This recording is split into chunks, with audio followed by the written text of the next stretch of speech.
যে ব্যক্তি একজন রোজাদারকে ইফতার করাবে তার সগীরা গুনাহসমূহ ক্ষমা করে দেওয়া হবে এবং দোজখের আগুন থেকে মুক্তি পাবে।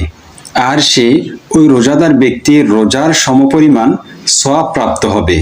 তবে রোজাদার ব্যক্তির প্রাপ্ত সওয়াব থেকে কোনোই কমতি হবে না।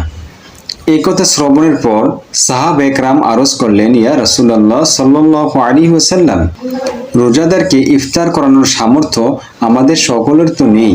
তিনি বলেন, আল্লাহ পাক এই সওয়াব ওই ব্যক্তিকে দান করবেন যে ব্যক্তি রোজাদারকে সামান্য পরিমাণ দুধ অথবা একটি খেজুর কিংবা শুধু এক পেয়ালা পানি দ্বারা ইফতার করাবে।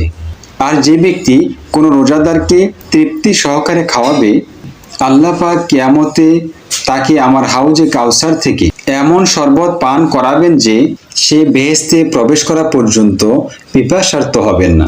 সুবহানাল্লাহ।